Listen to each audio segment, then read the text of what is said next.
The third generation was a very unique generation, and it actually had a lot of really cool monsters in it. They added a whole new typing of monster, being Leviathans and Brute Wyverns. Now, Brachydios is a Brute Wyvern, and by far the strongest Brute Wyvern, beating out Devil Joe. Hear me out, we'll get to Devil Joe in a later video, but I believe that Brachydios is even more dangerous than that of the Devil Joe, because the Brachydios is a lot smarter of a fighter than what Devil Joe is. So, Brachydios, if you don't know, is a boxing type Brute Wyvern. By that I mean he uses fists as you would a boxer would use his fists with boxing gloves on. Now the coolest thing about him is the fact that he can use his slime, which is now referred to as blast, but back in the day it was slime because he was the sole proprietor of it. He could use that to add explosive power to his punches, making him an explosive punching powerhouse of a monster. So getting his start in 3G, the Japanese version, he made his appearance as a flagship monster in the volcano area. He didn't necessarily have the same connotation that of like Zinogre did, whom always played a bigger role within the story. Brachydios was only given to you by the Argosy captain because he was out and about doing what Argosy captain does, and found this monster and was like, wow, this guy's a pretty devastating beastie, we should get him slayed, which is kind of par for the course in the Monster Hunter universe.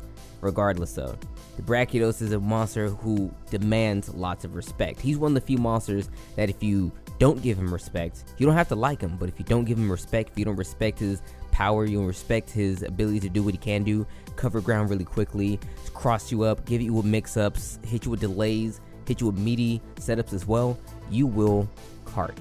He's one of the first monsters to actually force me to behave.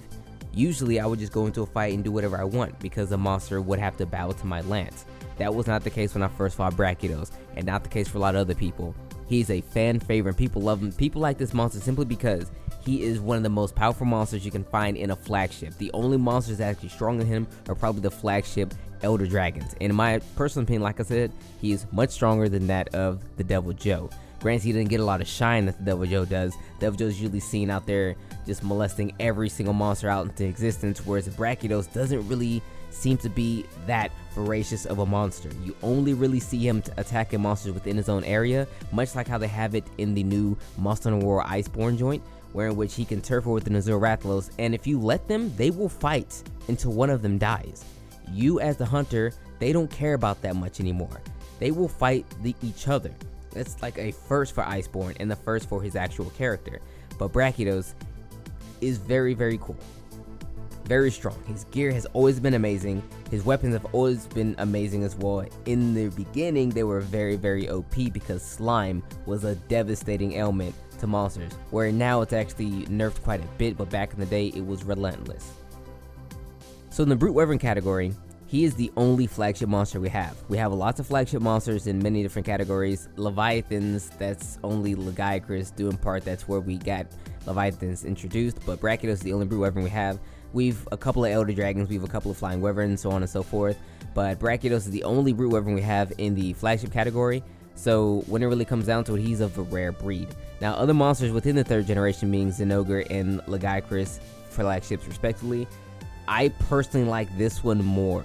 Like, even though Legiacris is a Leviathan, and I do love me some underwater combat, Brachydios has a certain type of difficulty that I love, and a lot of people like this as well. He's a monster that is known to beat the player a little bit more than what the others do. I know I made a video before where I talked about bad guys. Brachydios is not a bad guy because before you fight him, you actually fight quite a few other Brute Wyverns, but the way he fights as a Brute Wyvern is completely different. Other Brute Wyverns like Bareth, who actually runs with his face on the ground, Urigan rolls, Durambro spins, and he also charges you with his head on the ground as well. Whereas Brachydios, he will run at you, bipedal and whatnot, and then punch you. No other Brute Wyvern punches. I don't really think any other monster in all of Monster Hunter actually punches. So to kind of evolve in a sense, you almost want to think of him as a bad guy, but not quite. But because of this, he's so cool. Now, I take it back. Rajang actually punches, but he's not a Brute Wyvern, and he's a little bit more different from that. We will get to Rajang in another video as well. Although the slime was very strong, you have to really give in part to his actual attacks. So Brachy, he throws his punches, like I said before. And the coolest thing about his punches is that he empowers his punches with the slime. Now, the slime isn't just some magical fairy dust. Well, it kinda is, but hear me out.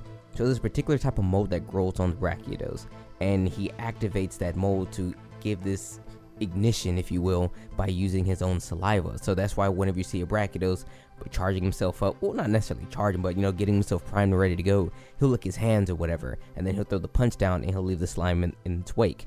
That's kind of how that works. That's that small dichotomy. Now, on top of that, he actually has the standard punches where he'll punch, he'll turn, which I call like the turn punch. He just punches you randomly. He has a couple attacks where he uses his horn. His horn is actually very, very powerful, and a lot of these different attacks changes depending on if he's enraged or not. So let's say, for instance, when Brachydios does get enraged, he can thrust his horn into the ground, and then not immediately will a puddle of slime appear, but these flashes appear on the ground. And after a second or two, a whole bunch of explosions will happen around his body in a relatively modest sized area.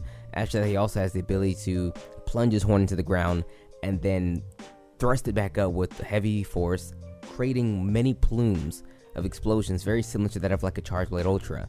This attack is insanely devastating, and truth be told, it's one of my favorite attacks from him and one of my least favorites, because if you block it, so much chip. It's a little ridiculous, but it's actually very, very strong. On top of these attacks right here, he has a couple of new ones that's actually privy to that of Iceborne, and coupled with this old playstyle and this old suite of attacks, he becomes a devastating force to behold. And as it stands right now within Iceborne, he's actually been my toughest fight. I fought a couple of the monsters out there that are pretty tough. Savageos is one of them. However, I had more issues fighting Brachydios because his addition to sliming the area to kind of make the player stay on their toes is a little obnoxious. He puts so much slime down, and honestly, I feel that. Sometimes you have to make it very difficult. This is mastering, but the level in which he puts the slime down, it's way more than it has ever been. On top of the fact that he moves so quickly, likes to play to his strengths, not yours, and force you to bend to his will, makes this all very difficult and gives you not a whole lot of options to actually attack around him. So honestly, given his ability to do what he does, Brachydios is probably one of the most top tier monsters to exist, because he just has so much control.